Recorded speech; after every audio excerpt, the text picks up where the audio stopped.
We have a special guest joining us now. Edelweiss is in the news. It's got funding as Allianz Investment Management strategically invests in their private debt platform. To talk more about this, Rashesh Shah, the chairman and CEO of Edelweiss Financial Services, joins us now. Rashesh, hi, good morning, and thanks so much for speaking with CNBC TV 18. I'm going to ask you about this private debt segment investment in just a bit. But before that, I wanted your take on what's happening with the liquidity crisis, because at this point in time, it's not just a plain vanilla liquidity shortage anymore. You know, it's now become a crisis of confidence, which has made a lot of financiers' own borrowing costs jump quite a bit. And now it's having its ramifications on, different sectors like real estate, etc. What is your own thought on all of this?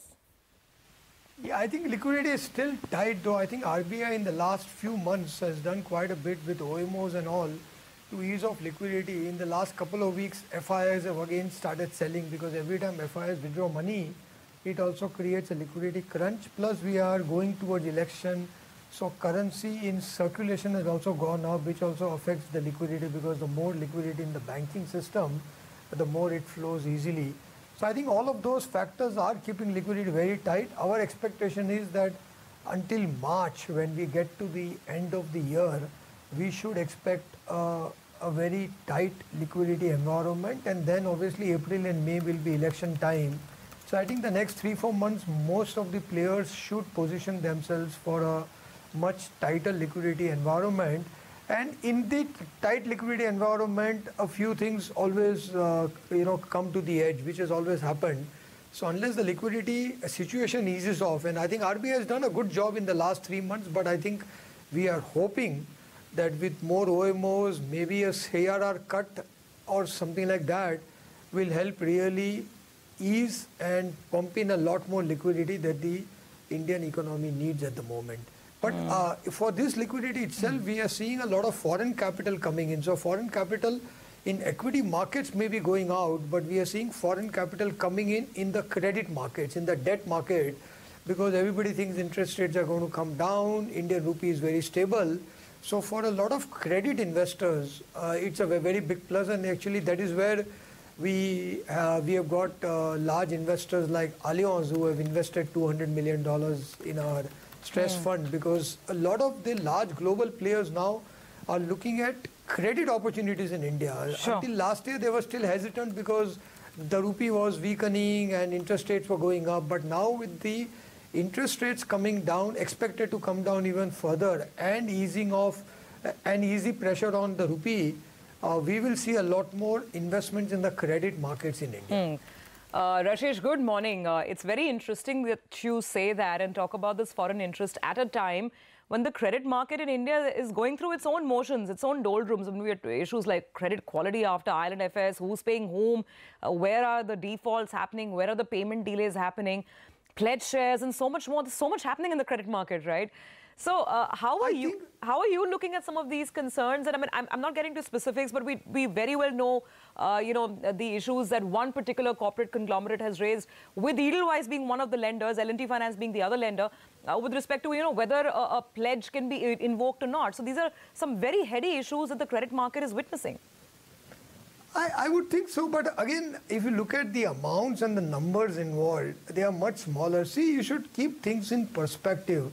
India credit markets, we had almost about 200 billion, about 12-13 lakh crores of NPAs in the system over the last 5-6 years.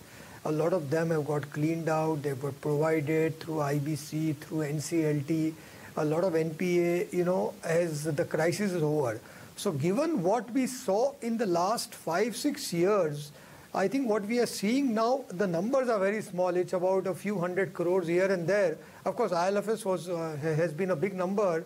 But post ILFS, what we are seeing is more, I think there is, a lot more noise in the media.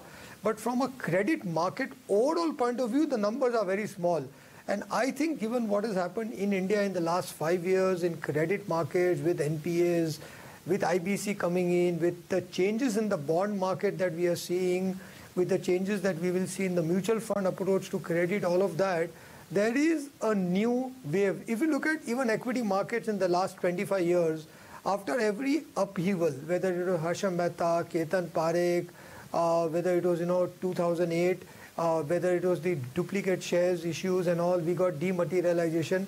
The markets have actually become stronger, and our hypothesis is that given the upheaval that we have seen in the last few years and the current liquidity crunch that is there, this is a great time for a lot of foreign investors to come into Indian credit markets and take advantage, because India is still a credit-starved market.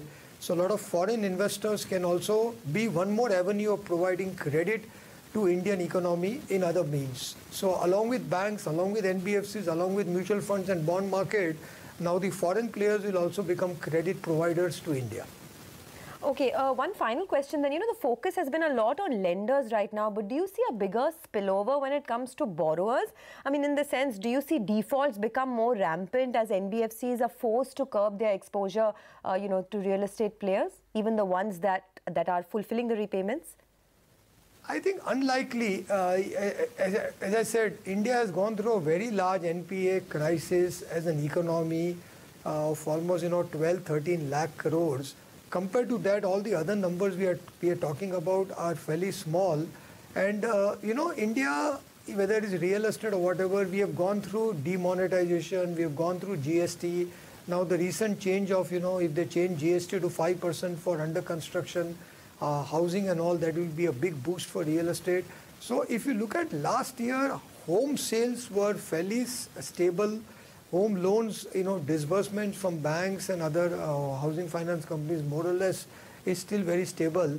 So as long as the end user demand is there, as long as the economy is growing at 7 to 8%, and we are in a phase where we might be in a expansionary fiscal and expansionary monetary environment very soon. I think the second half of this year, we will see expansionary fiscal and expansionary monetary policy, which will be great for the economy. So I think there is maybe an immediate liquidity tightening environment for the next few months. But after May, June, we will see a lot more expansionary environment, and that will be very good. So currently, economy itself is not in a bad place. But as you said, there is a liquidity tightening, some crisis of confidence. But it is also starting to pass. I think things in October, November were much worse. Now they are easier. And the numbers we are talking about are very, very small. It's about a few hundred crores. Okay, well, that's a good optimistic note to, wrap this up on. Rashesh, we would have loved to chat more, maybe some other time. And, you're talking about foreign capital coming into the credit markets. Incidentally, the rupee is actually gaining as well. It's across 71. So that is the view from Rashesh Shah, someone who sees these things from close quarters. With that, we're absolutely out of time. The equity market is still in the red, but lots of trading ideas coming up for you on Chartbusters.